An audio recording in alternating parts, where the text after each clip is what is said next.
네, 안녕하세요. 인원사냥꾼입니다. 반갑습니다. 자, 오늘 8번째 시간 미꾸라지와 포인트에 대해서 한번 알아보도록 하겠습니다. 자, 미꾸라지 미끼. 한강에서 미꾸라지 미끼는 좀 특이하게 상류에서 효과가 되게 좋아요.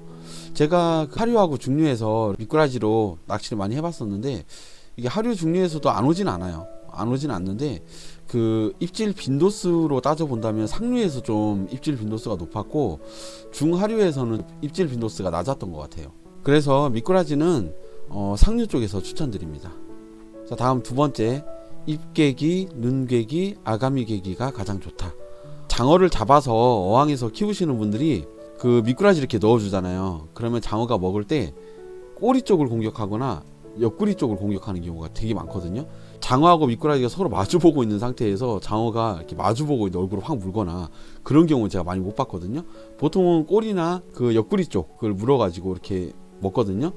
그래서 바늘계기 하실 때 눈계기나 입계기, 아가미계기 쪽으로 해주시는 게 좋은 거예요. 왜냐면 꼬리계기나 등계기 같은 경우는 제가 추천을 좀 안 드리는 게, 등계기 같은 경우는 미꾸라지가 다치면 빨리 죽는다는 이유 때문에 등계기 할 때 약간 포 뜨듯이 이렇게 바늘을 걸어 놓거든요. 그러면 캐스팅 할 때 멀리 못 던진다라는 그런 단점이 생겨버려요. 그 장어가 문다 하더라도 등에 살짝 계기를 해놨기 때문에 장어가 한 입에 이렇게 먹지 않는 이상은 얇게 포 떠놓은 바늘이 미꾸라지에서 떨어져 나가면서 이탈이 되는 거죠. 그래서 입질은 들어오는데 감아보면 빈 바늘인 경우를 되게 많이 보거든요. 그래서 등계기 같은 경우는 단점이 있는 것 같고, 꼬리 계기를 해놨을 경우에는 그 장어가 딱 물었을 때 바늘이 거의 입에 가까이 가잖아요. 그죠? 그러면 이제 장어가 이물감을 느끼면서 뱉을 확률이 되게 높단 말이에요. 그래서 등계기나 꼬리 계기는 별로고 머리 쪽 계기를 해서 던져놓는 게 좋은 거예요. 그럼 장어가 꼬리 쪽을 물었을 때 얘가 뭐 이물감 안 느끼니까 입에 넣겠죠. 또 넣어요. 그러니까 이만큼 넣고 입에 한 3분의 2 정도까지만 딱 넣을 때까지 특별히 뭐 이상 징후가 없다고 느껴지면 남은 부위는 장어가 한 입에 훅 넣어버리거든요. 그러면서 입질이 박히는 거예요. 그래서 등계기, 꼬리계기 하시는 것보다는 그 얼굴 쪽으로 계시는 거를 좀 추천드릴게요. 그 장어가 이렇게 꼬리로 이렇게 움직이는 고기잖아요. 미꾸라지도 꼬리의 힘으로 움직이는 애예요. 근데 이 꼬리에다가 바늘을 개놓으면 얘도 스트레스 받아서 물속에서 좀 생존할 확률이 낮겠죠. 빨리 죽어요. 근데 눈객이나 뭐 아가미, 그 다음 입객이 이런 식으로 해놓을 경우에는 미꾸라지가 거의 살아있거든요. 계속 살아있어요. 입 쪽에다 개놨기 때문에 바늘이 불편하지 않아서 얘가 몸을 이렇게 꼬리를 이렇게 살랑살랑 치면서 세워져 있는 거죠. 그리고 오래 살아있어요. 그렇게 미꾸라지를 계시는 거를 추천드릴게요. 세 번째, 장어한테 입질이 들어오면 100% 대꾸리. 그러니까 이거는 이제 미꾸라지에 이제 잡히는 장어들은 보면 작은 애들이 거의 없더라고요. 거의 이제 대꾸리들이 오는데 운 좋은 뭐 키로바나 덩어리 같은 애들이 미꾸라지 먹고 오는 경우들이 많기 때문에 좀 그런 부분에서는 좀 장점이 있는 것 같아요. 그다음 네 번째, 그 살아있을 때 던지고 죽은 미꾸라지도 먹는다. 살아있을 때 던지고 물속에서 죽은 미꾸라지 같은 경우에는 장어들이 먹기 때문에 걱정 안 하셔도 돼요. 근데 냉동 미꾸라지는 제가 비추천합니다. 다음, 일단 미꾸라지 같은 경우는 지렁이보다 입질 빈도가 떨어지잖아요. 그러니까 이제 던져놓고 좀 쉬게 해주는 미끼라고 볼 수 있을 것 같아요. 던져놓고 신경 안 쓰셔도 돼요. 미꾸라지는 던져놓고 어차피 입질 들어오면 거의 장어니까, 그래서 나를 쉬어가게 해주는 미끼다라고 저는 그렇게 표현을 합니다. 그리고 두 번째, 그 장어한테 이제 입질이 들어오잖아요. 보통은 한 방에 들어오거나 아니면 예신이 오고 그 다음에 본신으로 가는 입질이 들어오는데, 예신이 오고 본신으로 가는 입질 같은 경우에는 그 예신을 좀 길게 보셔야 돼요. 이거 허템질하는 경우 되게 많거든요. 어쩔 땐 진짜 낚시 초리대가 땅으로 막 처박혀 들어가, 바트가 들리는 거야. 들리고 막 처박혀 막 뛰어가서 잡잖아요. 그러면 없어. 이런 경우 되게 많거든요. 완전하게 한 방에 입질이 들어오면 참 좋은데, 그럴 때는 보통 후킹 거의 100% 들어가거든요. 근데 완전하게 박지 않고 예신이 한참 오다가 박히는 경우에는 예신을 길게 보고 챔질을 하셔야지 후킹률이 올라가는 거지. 이 정도면 물은 거야 라고 생각하고 확 잡아 당기잖아요. 그럼 거의 빈바늘입니다. 허챔질하는 거예요. 그래서 이런 거 좀 주의하셔야 돼요. 미꾸라지로 낚시하실 경우에는 입질을 조금 여유를 가지고 입질을 보시는 걸 좀 추천드립니다. 그 다음 이제 시장에서 파는 추어탕용 미꾸라지는 집에서 본인이 먹어라. 제가 예전에 장어를 이렇게 잡을 때 그 양손으로 이렇게 잡으면 좋은데, 제가 머리 밑에서 약간 중간쯤에다가 이렇게 장어를 이렇게 잡았거든요. 장어가 고개를 돌려가지고 여기로 확 물어버리는 거예요. 제가 장어한테 물려봤거든요. 딱 물면은 꼬집는 정도 아픔이 오거든요. 그래서 얘가 잘근잘근 씹어서 끊어먹는 게 아니라 입 안으로 목으로 그냥 바로 집어넣어버려요, 다이렉트로. 장어가 보통 이렇게 먹는데 이 큰 미꾸라지를 달아놓으면 장어가 먹겠냐는 거죠. 안 먹어요, 이거. 이거 추어탕용 미꾸라지 같은 경우는 어차피 던져놓고 나중에 미끼 갈아주려고 감아보잖아요. 그러면 참깨가 아주 그냥 걸레를 만들어 놨다고, 아주 그냥 거지를 만들어 놔요. 그런 상황을 많이 볼 수가 있기 때문에 될 수 있으면 추어탕용 미꾸라지는 집에서 요리해 드시고 미끼용 미꾸라지가 따로 있습니다. 미끼용 미꾸라지를 쓰시라고 추천드리겠습니다.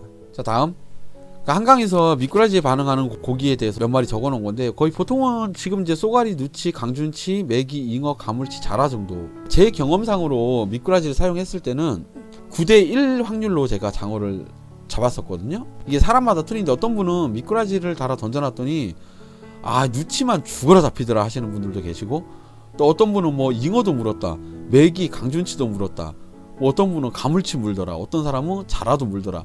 굉장히 다양합니다. 사람마다 틀릴 수 있지만 거의 장어한테서 입질이 왔었고, 어쩌다 손님 고기로 저는 쏘가리하고 메기가 손님 고기로 온 적은 있었고, 그 외에 다른 고기는 제가 잡아본 적이 없거든요. 어쨌든 한강에서 미꾸라지에 반응하는 고기는 아래 나열해 놓은 그 고기들, 이런 고기들이 문다는 거, 요것만 아시면 될 것 같고요. 그리고 참깨는 어쩔 수 없습니다. 그러니까 너무 참깨가 덤빈다고 너무 귀찮아 하실 필요는 없을 것 같아요. 자, 다음 미꾸라지는 상류에서 잘 먹힌다. 제가 앞에서 말씀드렸듯이 미꾸라지는 중하류보다는 상류 쪽에서 쓰시는 거 좀 추천드립니다. 반포대교를 중심으로 아래쪽보다는 위쪽 상류로 가서 사용하시는 거 좀 추천드리고요. 한남대교 교각 같은 경우는 어차피 장타 치는 지역이기 때문에 저기는 제가 체크를 안 했어요. 저 부분은 제외하고 그 반포대교에서 그 한남보라고 적혀 있는 저 부분 있죠, 저기 정도까지는 그 30m 거리만 던지시면 돼요. 그러니까 반포대교에서 저기 한남보라고 적혀 있는 부분 있잖아요, 저기까지는 그 교각에서 한강 쪽으로 이렇게 내려다 보잖아요. 그러면은 물꼬리 한 30m 거리 정도에 보면 물꼬리 이렇게 있어요. 물꼬리 쭉 이렇게 길게 나열되어 있거든요. 거기에만 던지면 나와요. 지렁이 쓰셨을 때도 거기에 던지면 나오거든요, 여기 라인이. 그래서 이쪽 그 한남 반포 북단 같은 경우는 30m 거리만 던지시면 되는 거예요, 미꾸라지는. 그 이상 멀리 던질 필요가 없어요. 근데 여기 가면은 다 멀리 치려고 하시는데, 제 경험상으로 여기 멀리 치는 것보다 단타의 장어를 더 많이 잡았거든요, 저는. 그래서 여긴 미꾸라지 사용 시에는 단타를 던지시는 거 좀 추천드립니다. 자, 그 다음 여기는 제가 한강에서 가장 좋아하는 포인트예요. 전에도 제가 포인트를 한번 언급해 드린 적이 있었는데, 저기 성덕정고라고 적혀 있는 곳, 저기 앞에 제가 포인트 한번 설명해 드렸었잖아요. 거기도 보면 앞에 부표까지 거리가 얼마 안 돼요. 거기 위에 이제 단상이 있잖아요. 사람들 쉬어가는 그 휴식하는 단상이 있거든요. 거기 단상에서 한강 밑에 거기 내려다 보면 부표 떠 있는 거리 있잖아요. 거의 그래봤자 30m 안쪽이에요. 그 거리에서 장어가 다 나오거든요. 그래서 영동 성수 구간 북단 쪽 같은 경우에는 그 단타를 치시던가 아니면 중타 정도 거리만 던지시면 장어 충분히 입질 받는 데예요. 가까이에 던져 놓으시면 입질 다 옵니다. 걱정하지 마시고 멀리 던지지 말고 가까이에 단타로 던져 주시는 걸 추천드립니다. 그 다음 이제 뚝섬하고 그 아까 전에 영동대교 거기 끝자락에서부터 또 여기까지 쭉 이어서 저 석촌 보이는 데까지, 남단 같은 경우는 똑같이 50m 정도 거리, 제가 지금 표기해놨죠, 50m 거리. 그리고 뚝섬 쪽도 30m 50m 안짝으로 던지시면 될 것 같아요. 뭐 지렁이 사용하는 할 경우에는 좀 다르게 캐스팅을 하지만 미꾸라지 사용 시에는 30m 50m가 가장 이상적이고 제일 좋습니다. 그리고 한강은 그 옛날부터 하는 말이 남다는 마리수 북다는 덩어리라는 말이 있거든요. 그래서 한방, 나는 진짜 뭐 마리수보다는 한방이 좋다 하시는 분들은 북단을 추천드리고, 나는 그 사이즈보다는 마리수를 많이 하고 싶다 하시는 분들은 남단으로 가시는 거 추천드립니다. 자, 미꾸라지 판매하는 곳, 인터넷 그 자루라는 사이트가 있어요. 여기 가면 이제 가격 보이시죠? 미니 미꾸라지 100마리에 7,500원 정도 합니다. 여긴 다 살아있는 생물이고요. 그리고 여기서 또 진거미 새우도 구할 수 있고요. 그리고 민물 새우도 구할 수 있어요, 살아있는 걸로. 여기에 치어로 쓸만한 베이트 미끼들이 많이 있으니까 여기서 여러분들이 좀 필요하다고 생각할 때는 미끼 있으면 또 쓰시면 좋을 것 같고요. 어쨌든 미꾸라지는 여기 자루 사이트에서 판매하니까 여기서 구매하시면 될 것 같아요. 자, 요거는 제 기준으로 입질 그래프예요. 4, 5월에 뭐 수온이 낮고 이래가지고 요때는 또 4, 5월은 아시겠지만 까마귀가 지배하는 계절이에요. 4, 5월은 까마귀가 지배를 하고 6월엔 거의 물지렁이가 지배하는 기간이니까 4, 5, 6은 생략을 하고 6월 중순 정도부터 9월까지 꾸준하게 입질은 들어오더라고요. 근데 미꾸라지가 모든 사람들이 다 공감하는 얘기지만 한강은 지렁이가 가장 좋은 미끼이기는 해요. 그런데 미꾸라지 선호하시는 분들을 위해서 오늘 이 영상을 제작을 한 거거든요. 자, 오늘 이야기를 정리를 한번 해볼게요. 첫 번째는 그 미꾸라지를 바늘개기 하실 때 머리 쪽 방향에 바늘개기 해주시는 걸 추천드리고요. 두 번째는 미꾸라지는 상류 지역에서 사용하시는 거 추천드립니다. 그 다음에 북단은 30m 거리 내외에 캐스팅을 하시면 되고요. 남단은 50m 거리 내외에 캐스팅을 하시면 됩니다. 그 다음에 나는 마리수보다는 진짜 덩어리 큰 거 한 방이 좋다 하시는 분들은 무조건 북단으로 가시고요. 나는 뭐 사이즈보다는 손맛을 좀 많이 보고 싶다, 나는 마리수가 좋다 하시는 분들은 남단 쪽으로 가시면 될 것 같아요. 오늘 이야기는 여기까지면 뭐 충분히 여러분들한테 정보가 됐으리라고 생각합니다. 자, 오늘 영상이 여러분들께 도움이 되셨다면 구독과 좋아요 부탁드리겠습니다. 감사합니다.